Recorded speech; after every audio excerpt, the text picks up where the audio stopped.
Here is a teal ink by Lamy Turmaline. Let's jump straight to the end with my opinion on this ink. The paper I'm using here is a Maruman Mnemosyne Notebook.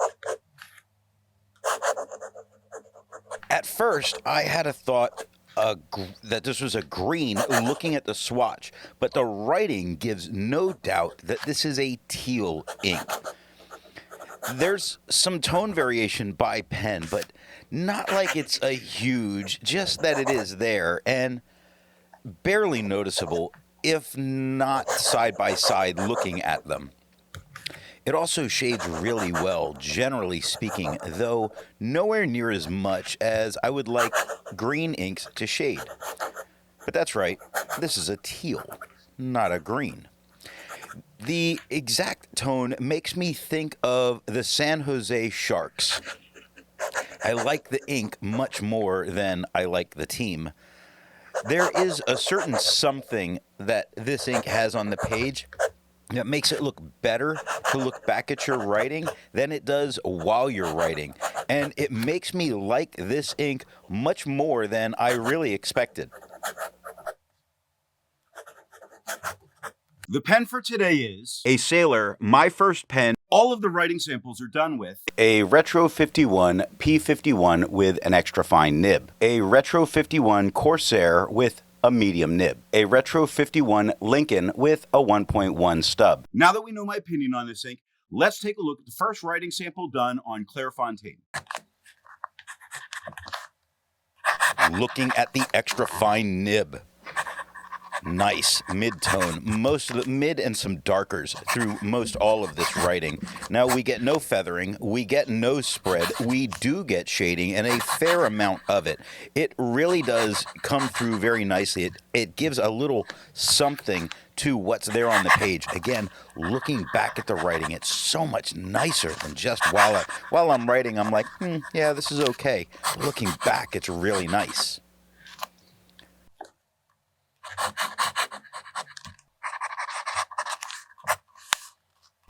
Looking at the medium nib, it is a little darker than it was with the extra fine.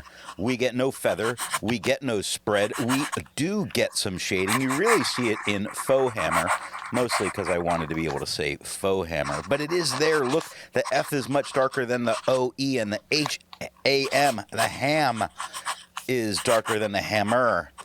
Or the mer. You see it really kind of come out of the darker tones in that first M. Nice what's happening.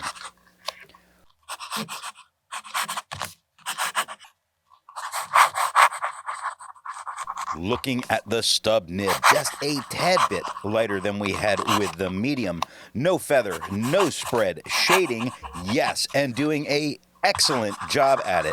You see it in Trolls, in Get, Then, I, Wonder. It's just really, it's making the stub is doing exactly what you expect stubs to do with inks, and it's looking good the entire way. So it's adding that little bit of something into your writing in terms of the line variation that you get from it and the shading.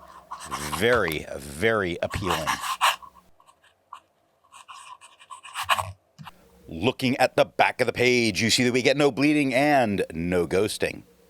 Like most inks, this one comes in a bottle. This is how the Pilot Custom 823 fits. And here is the Pelican M1000. Here is the ink level when you can no longer fill a Lamy Safari. There was approximately 1 milliliter of ink left.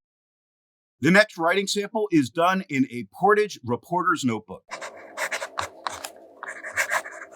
Looking at the extra fine nib, it is a tad bit lighter than it was on the Clairfontaine. It has no feather. It has no spread. It does shade. Now, it does not shade as well as it did on the Clairfontaine. This is a more absorbent paper. But if you look at Plundered or Other or Plunderers, the shading is coming through very nicely.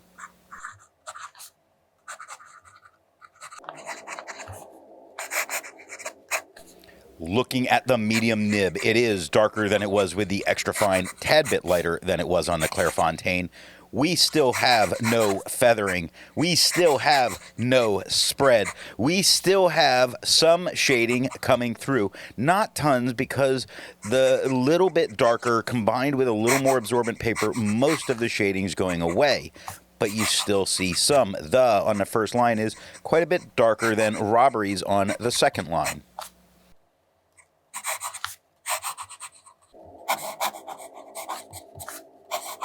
Looking at the stub nib, it is a little bit lighter than it was with the medium. No feather, no spread. Yes, it shades nowhere near as nice as it shaded on the Clairfontaine, but that shouldn't be a shock. I think what we're seeing for the most part is a really nice mid-tone, and the little bit of dark spots that come through are like an added bonus seeing it on the page. Looking at the back of the page, we get no bleeding, no ghosting, no worries.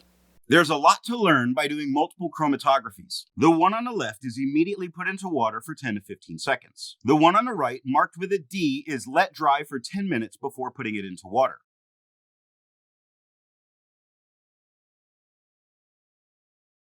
The next writing sample is done on a national brand Steno notebook. Looking at the extra fine nib, it is just a tad bit darker than we had on the Clairfontaine. A little bit more green teal leaning, but still certainly a teal ink on this paper. So the tone of the paper is definitely affecting it some, but not incredibly, giving us the idea that this is a much more opaque ink. Now, it has no feather, no spread, almost nothing for shading coming through. We get a very nice tone, but we lose out on some of the benefit of this ink on this paper.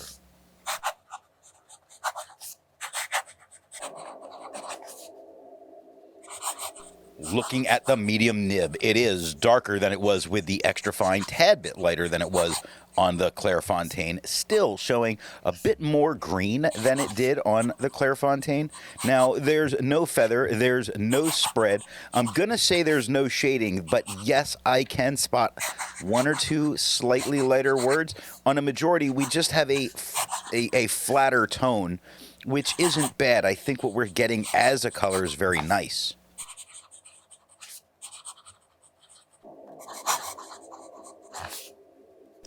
Looking at the stub nib, it is just a hair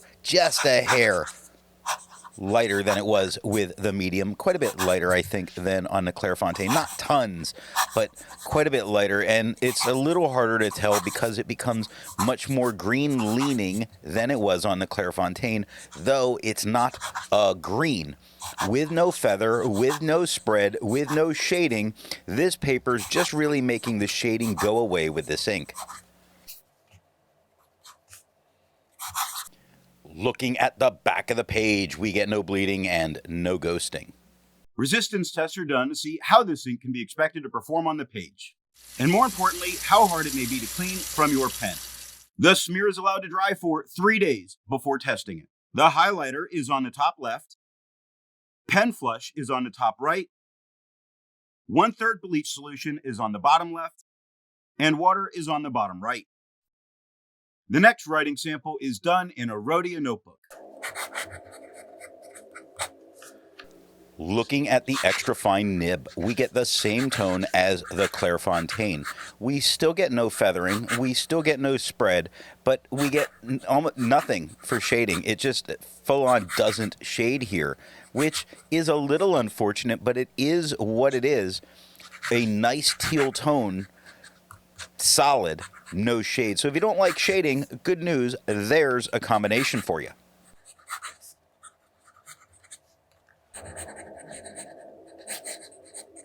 Looking at the medium nib, it is only a little bit darker than it was with the extra fine, a little bit lighter than it was on the Clairfontaine, with no feather, with no spread, with almost nothing for shading. Now, you see it show up engraved on the first line. You see it show up in the on the second line, where it goes a little lighter to a little darker.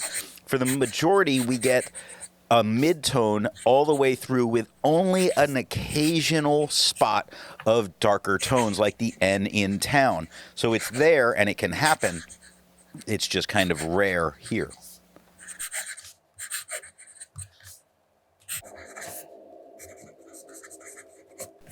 Looking at the stub nib, we get the same tone as the medium, the same tone as the Clairfontaine.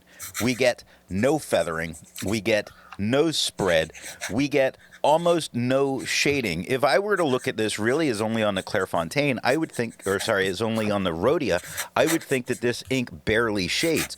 But having seen it on other papers, I really do see quite a bit of difference. Back to the whole, these are not the same papers that sometimes people really want to claim they are. Looking at the back of the page, we get no bleeding and no ghosting. With over 1,000 inks reviewed, let's take a look at some color comparables. Here is Ackerman, their number 11.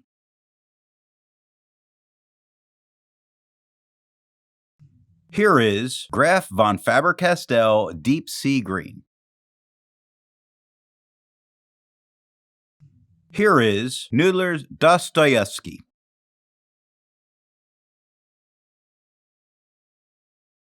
Here is Robert Oster Marine.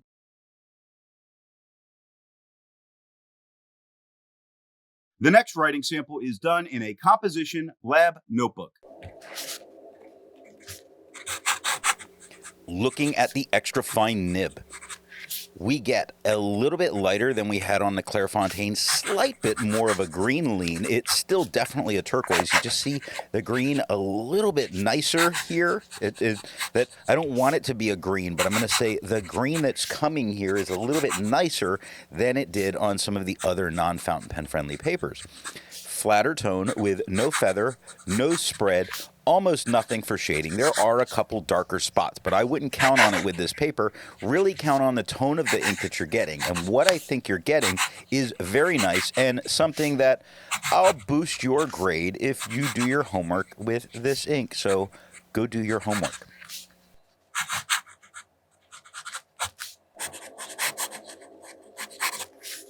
Looking at the medium nib, it is just the same tone as the extra fine. Kind of surprising here. It's a bit lighter than we have on the Clairfontaine. Now, there's no feather and there's no spread, but there is shading showing up here that really wasn't showing up so much on the extra fine. You see it on walk, starts dark, gets lighter and gets dark again. What starts light and works its way dark.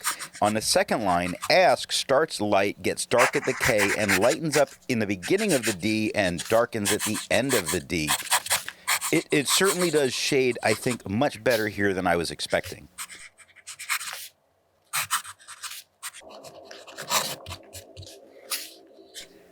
Looking at the stub nib, we get the same tone as the medium and the extra fine on this paper, so very consistent here. Very nice, kind of unexpected for how exactly the same they really look. A bit lighter than we have on the Clairfontaine. Now, we get no feather, we get no spread, we do get shading. Look at light, obviously it's there, but look at handwriting on the second line. The H and the D, darker than the rest of the word, and then it gets dark at the G again.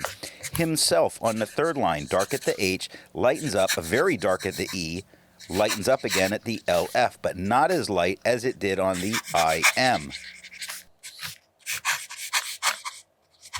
Looking at the back of the page, we have no bleeding and no ghosting. While it's nice to see ink in the same color family, I prefer to find an ink that complements its color on the page. Here is a pink ink by Waterman Radiant Pink. Here is an orange ink by Krishna Goldfish.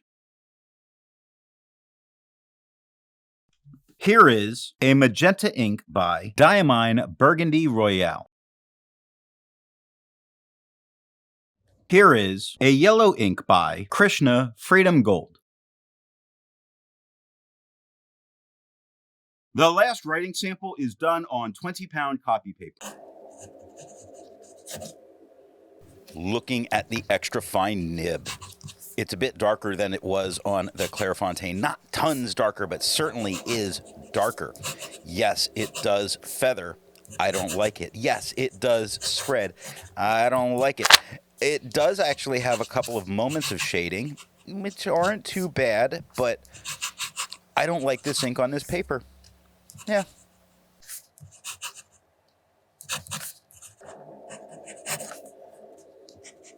Looking at the medium nib, it is a tiny bit darker than it was with the extra fine, quite a bit lighter than it was on the Clairfontaine. It does feather like a woolly monster. It does spread to a whole new zip code.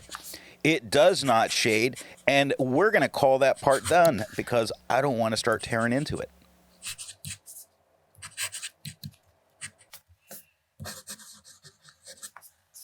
Looking at the stub nib, it is the same tone as the medium. Just a little lighter, I think, than we get on the Clairfontaine. It does feather. It does spread. It does not shade. It does not make me happy to look at on the page. I know this ink can look so much better than it does here, and please stop torturing yourself with 20-pound copy paper when you are using nice inks, nice papers. Please, please, the pens and ink are begging you. Looking at the page underneath, there was the one dot that did, with the medium, touch the page underneath, but not horrible. Looking at the back of the page, there's an extreme amount of ghosting, which means you could not write back here and comfortably read anything. So what nib and pen do I recommend using for this ink? The paper I'm using here is yellow Rhodia paper. This has such similar tones from pen to pen, so it can be a dealer's choice very easily. I think you could probably go with your favorite pen and write with it. Yet for me, I want the medium flow stub to get really the nicest version of the shading that I was seeing with this ink. It's such a very pleasing teal tone to look at, and it shades very nicely that I want to see its best qualities coming through. I hope you got something out of this video, and if you're not subscribed, I would invite you to do so now.